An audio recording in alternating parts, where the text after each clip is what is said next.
Hi, I'm Sandy Mackenzie Lloyd, and I'm the chair of the Wyck Association, and I'd like to welcome you all to Wyck's Way Forward, a special celebration of all that's been happening at Wyck. Unfortunately, we couldn't be at our Wyck Strickland dinner this year for reasons that we all know about, and we just hope that all of your family and loved ones have been safe and healthy through this unusual year. But there's a lot to celebrate, which is what we'll be hearing more about. But to start, of course, it's appropriate to have Greg Funk, our resident culinary historian, share his special recipe of the Wyck cocktail that is normally served at the Wyck Strickland dinner. So without further ado, thank you for being with us. Thank you for your support and friendship, and let's have a good time tonight. Thank you.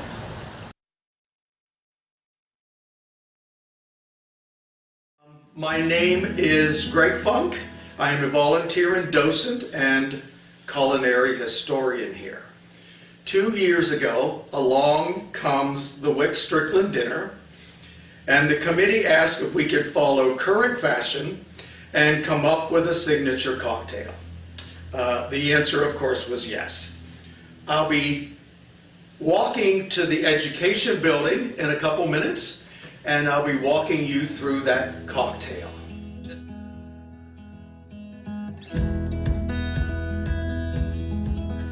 I love the play of the words rose and rosé. So my base of the cocktail is rosé wine.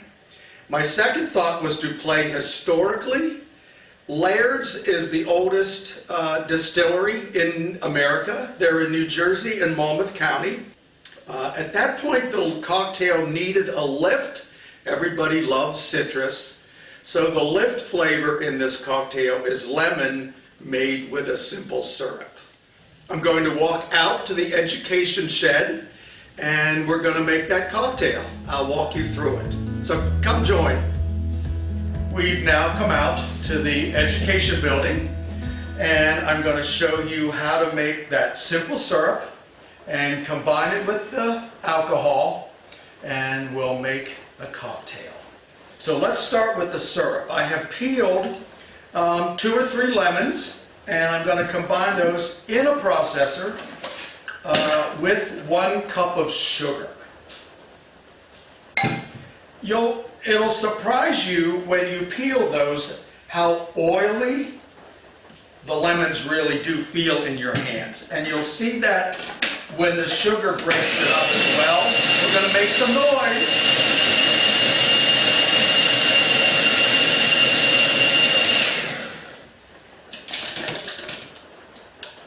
But what we've done is we're going to make a simple syrup from this lemon sugar and a cup of water. So at this point, 3 lemons, a cup of sugar, cup of water. I'm going to turn and put that on the stove. Just bring that up to a simmer and turn that off.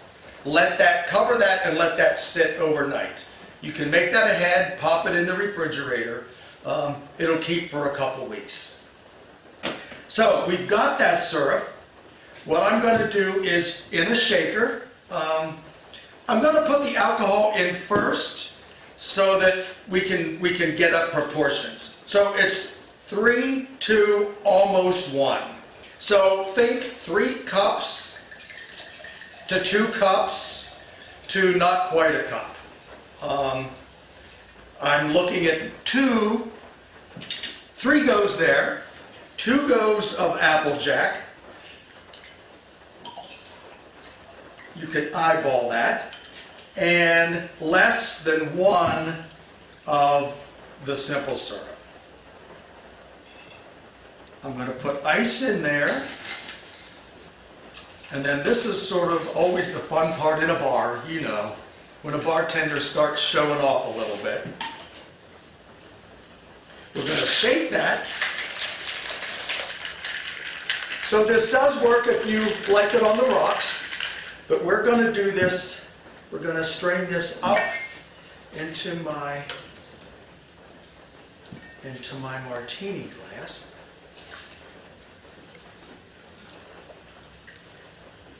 We'll continue. I have a few parting words, if you'll allow. So serious, I wrote them down. There is no past we can bring back by longing for it.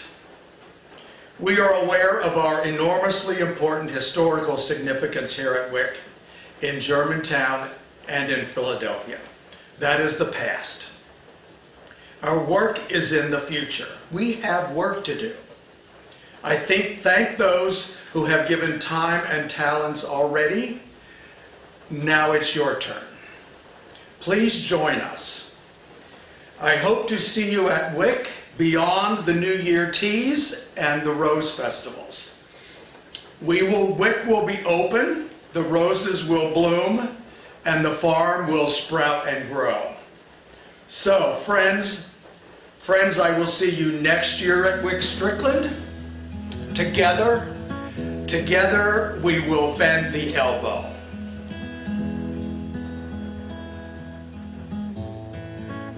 So cheers. See you soon.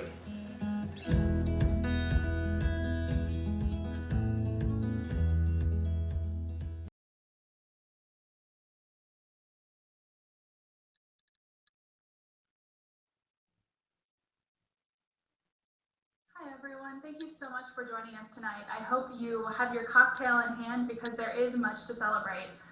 I'm Kim, I'm the Executive Director here at Wyck, and I know for so many of you this is the first time that you're meeting me. I was so looking forward to meeting you at so many events this year, especially the Wyck Strickland dinner, but unfortunately, as Sandy said, nothing has been normal this year. But for those of you who are familiar with Wyck's history, you know that Wyck is no stranger to pandemics. In 1793, Caspar Wister Haynes, a fifth-generation descendant, documented his experiences with the yellow fever, writing to his wife, Hannah Marshall Haynes, who was up here at Wyck.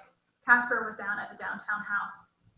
I've read through those letters a few times over the past year, and I'm always struck by the parallels between the ways the Wister Haynes family endured the pandemic, how they feared exposing loved ones to illness, and the effect of loss on their family, to the ways that we're going through the pandemic today. But there is a second parallel to this story. When Caspar Wister Haynes returns to Wyck when the pandemic subsides, he ushered in a new period of significant growth, which included adding the coach house, the brew house, the barn, and eventually the feature that Wyck is most famous for, its signature white stucco. And so, with 330 years of Wyck history behind us, which, yes, includes pandemics and loss, and for us here at Wyck this year, a significant loss of Dr. William Carey, it also includes innovation and triumph, and we look to our past to guide us for our future. In this year of uncertainty, Wyck found new ways to fulfill its mission, to preserve and interpret Wyck, to engage learners of all ages, and strengthen our neighboring community. And it is these successes, achieved only with your generous support and your dedication of our incredible staff and our volunteers and our neighboring community, that we are here tonight. And so without further ado, I'm going to turn it over to my staff, to Tess and Lauren, to tell you a little bit more about some of the successes we've had over this past year and how we're building on them for the future. Thanks, Kim, and good evening all. Thanks for tuning in tonight. I'm Tess Friedman. For those of you who don't know, I'm the Director of Interpretation and Public Outreach here at Wyck, and I'm very excited this evening to give you a short update on what's been going on with the collections here. I'm sure many of you know that Wyck is home to an incredibly authentic collection of over 10,000 unique material culture objects. So we have everything that 9 generations of one family, the Wister Haynes family, left here, from Benjamin Franklin's chair to a Duncan Fife sofa, to the scribbles and drawings in children's nature journals, the clippings of hair saved in precious envelopes, wedding dresses, holiday cards, books of pressed flowers. I really could go on and on and on, but I'm excited to share a bit with you about a particular project that we've been embarking on in 2020 that will make these collections much more accessible to you. So this summer, Wyck was awarded a grant from the National Endowment for the Humanities for a project called Our Germantown Stories, Building Community Through Innovative Digital Archiving at Wyck. So we were one of 311 projects funded out of 2,300 plus applicants. And the project happily grows out of a collaboration with Drexel University, and we're so excited to carry that partnership forward on this project. So to tell you a little bit more about what this entails, up until this point in time, to understand all of the fabulous objects in the collection has been an extremely difficult undertaking with over 10,000 objects here. So this project is going to enable us to digitize the collection and share many of the objects through Wyck's website. So this means we'll be able to mine Wyck's collection for historical treasures from the comfort of your home, and we hope that you'll come down to see these things in person when it's safe to do so if you're so inclined. And this database should be live by next year, so it's very exciting. And another piece of this project is a digital exhibit that will hopefully go live next month in December. And this will focus on stories from Germantown residents, and it will tie in the Wyck collection through its familial artifacts and through its Germantown artifacts. So it's going to seek to find how Wyck's historical resources tie into Germantown in 2020, and explore how the changing landscape since Wyck has become a historic house museum has changed how Wyck does engage with its local community. So this is all very exciting, and the objects in the collection are not only numerous, they're historically significant and highly unique. For example, we recently rediscovered, a past caretaker rediscovered, a specimen of a 65-million-year-old squid fossil that the Academy of Natural Sciences has been looking for a few hundred years. So we're excited to use this opportunity to mine our collections and to partner with local institutions through Wyck's history. So there's so much to unearth here, but so much is also going on out of doors at Wyck. So I'm going to turn it over to Lauren to tell you a little bit more about what's going on with the landscape here. Thanks, Tess. Good evening, everyone. It's great to be with you all. My name is Lauren Cope, and I'm the manager of Living Collections here at Wyck. Throughout this collectively difficult and complicated year, Wyck's gardens and grounds have remained open safely and have proved to be a much needed reprieve for our visitors. Wyck remained agile this spring despite a lot of challenges that we faced. We were able to successfully transfer the majority of our programming to online platforms. That included a virtual tour of the rose garden during its peak bloom, as well as an online sale of our heritage rose varieties. Looking forward to 2021 is our 200-year anniversary of the original draft of Jane Brown Haynes' drawing of the rose garden, which we still appreciate at Wyck today. To have this garden remain intact and available for public enjoyment is really incredibly special, and is testament to Wyck's continued efforts to prioritize the garden and landscape as a place to welcome the community, as a gathering place for us to learn and to feel at peace in the natural world. We look forward to honoring the bicentennial with our annual Celebrate the Roses event, but we're also planning to provide some additional programming, which includes a presentation by internationally and nationally acclaimed gardener, author, and designer David Cole. I know it's going to be a really compelling presentation and conversation, and we really look forward to welcoming him along with the roses this May. We also made real strides in advancing our visitor interaction through our home farm program. In August, Wyck received the IMLS Inspire grant, which provides funding for the enhancement of our home farm program. And this grant was awarded to only 30% of its applicants. And I should mention that our acceptance was accompanied with strong support and excitement from the selection panel. If you're unfamiliar with the program, the home farm provides fresh, free produce that's grown on site to local community members. And it's a really important point of connection to those who participate. With each year, Wyck has seen steady increase in interest in the program, and when we surveyed our participants at the end of the season, we received extremely positive feedback. We're thrilled to pair that enthusiasm with the IMLS grant and augment the program further. So our plans for that are to add a suite of educational workshops, which will provide additional resources for extending our season and our production capabilities. As a final note, I'd just like to say that I personally heard from so many visitors this year who expressed how meaningful it was to them to have this green space available to them during this time. And I know that's a really gratifying aspect of my work and our collective work here. So I'd just like to thank you so much for your continued support. And the last success we want to highlight tonight is the one that's going to make sure that all of these programs and all of these efforts continue on for generations. This summer, we were awarded a highly competitive Save America's Treasures grant through the National Park Service and the Department of the Interior. We were one of only 36 applicants to receive this funding nationwide. It's truly put some real important light on our national and local significance. So over the next 2 years, this matching grant, and yes, it is matching, so we will need your support going forward.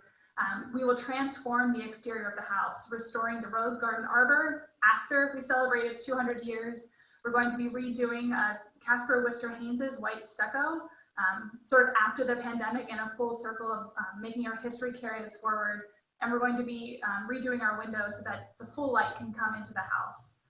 You'll be hearing a lot about this project and a lot of these other exciting projects in the next coming months. And Wyck truly is a special place because of these programs and because of everything that it is. Tess, Lauren, and I could sit up here and talk about how special and how important Wyck is, but we think it's much, much better to hear a few words from our volunteers and members.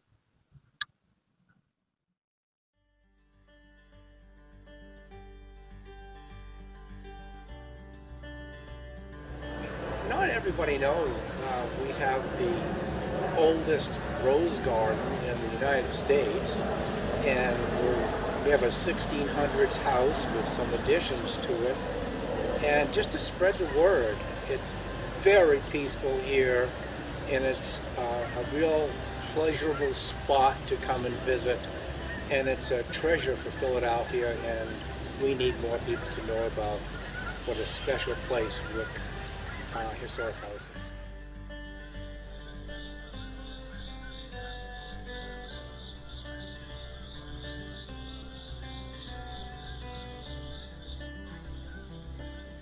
My name is Evelyn Lofton Malachi. I live in the Germantown area.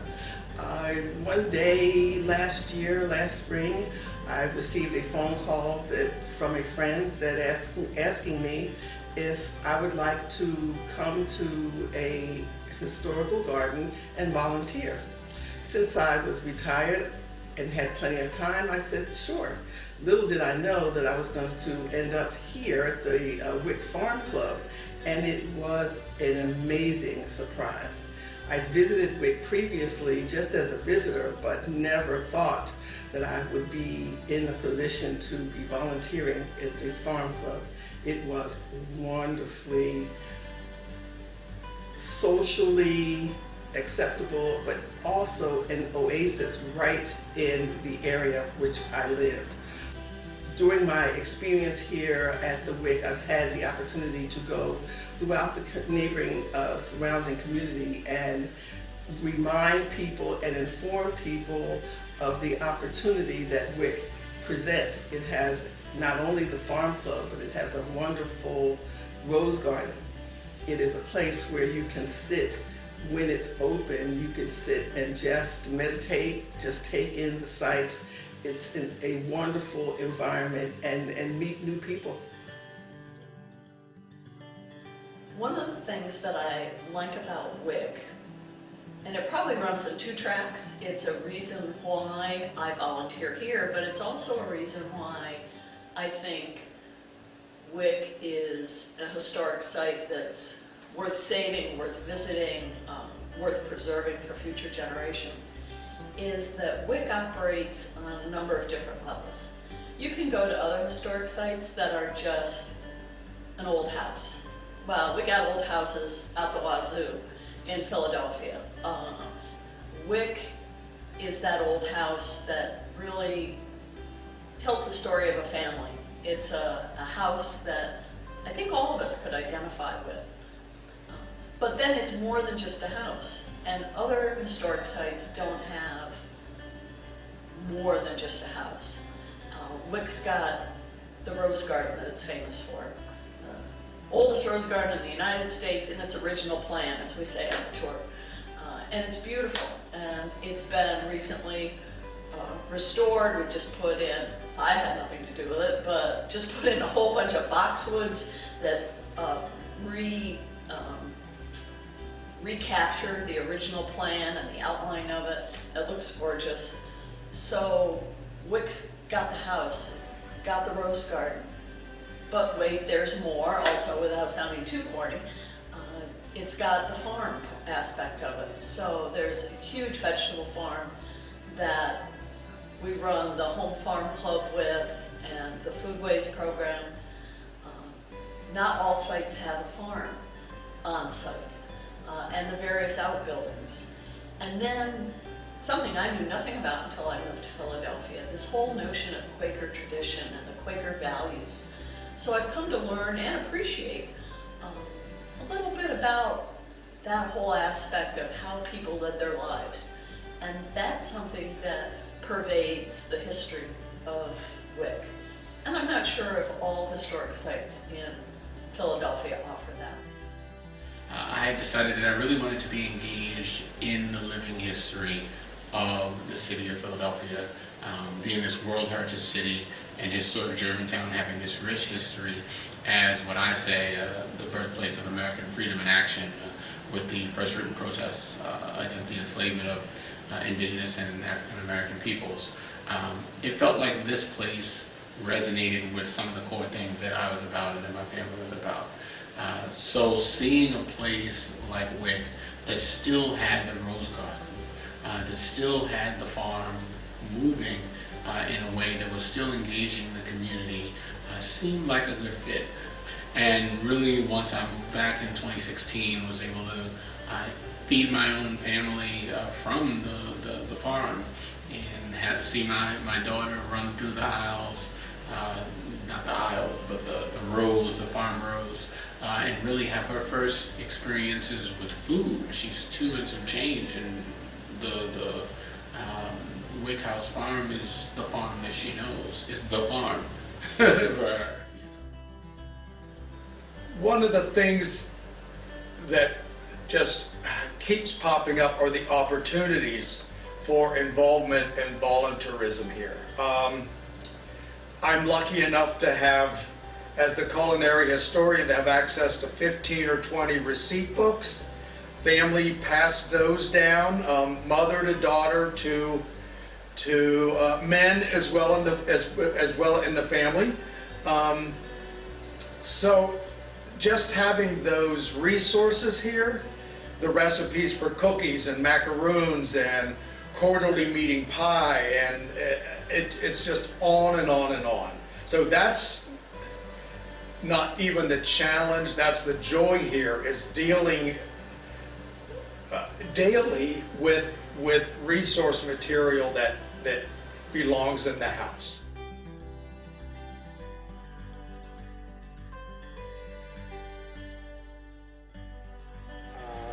I've really taken an interest in Wyck as a building, as a property, and a beautiful historic site for Philadelphia.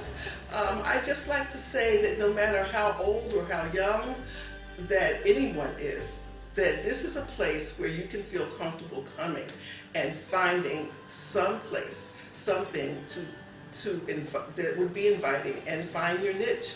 There's always work to be done, and as I said, it's an historical environment, historical house. There's lots of things that could definitely use your expertise and just come in, and you could work, but you also don't have to. You can just come in and enjoy the solace and enjoy the opportunity to take a deep breath and relax. And the farm and the gardens is a place of peace for me. As a place to escape, I have those memories.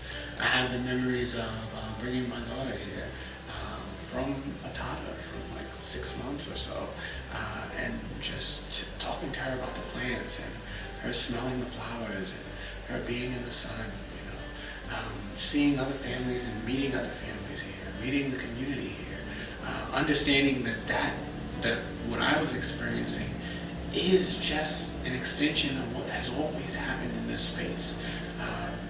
It feels very alive. It feels alive with relatives. It feels alive with volunteers and friends and gardeners and horticulturists and children. It's a very, very cool place, but it's a very active living house and home still. So when I look at Wyck and wonder, well, gee, why should this place exist for the future? There's a multitude of reasons on different levels that would appeal to different people.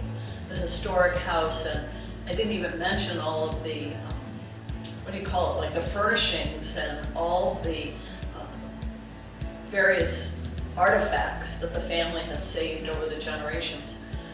So you have that, but then you've got the rose garden, then you have the actual garden, then you've got the outbuildings, and you've got this whole Quaker tradition that falls behind that.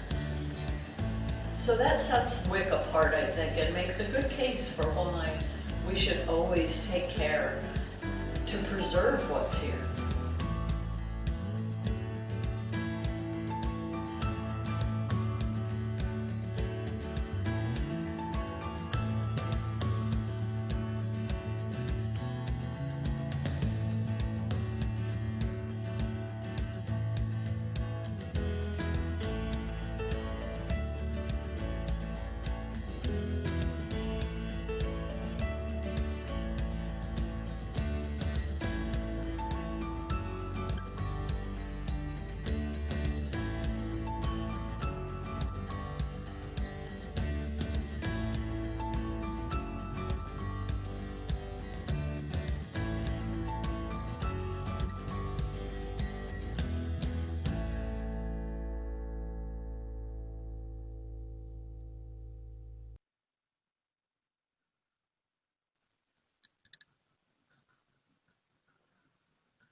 I really hope that you are as inspired by those words as we are every single day.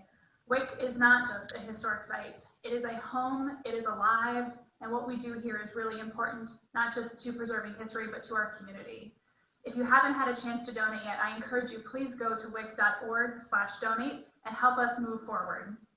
Lastly, I want to thank all the generous sponsors who got us to this point in our fundraiser. Without their effort and support, we wouldn't be here today. As we close, I invite you to stick around for a few minutes to watch one last video with special words for our donors and our sponsors, as well as some fun photos from all of the events we still managed to do this year despite the pandemic. Thank you so much for joining us tonight. I hope to see you next year at the Wyck Strickland Award Dinner, where we will honor Charmaine Matlock-Turner, who is the President and CEO of the Coalition for Urban Affairs. On behalf of the Wyck staff and board, we thank you for your support for Wyck, and we wish you and your family health and happiness. Cheers. Cheers.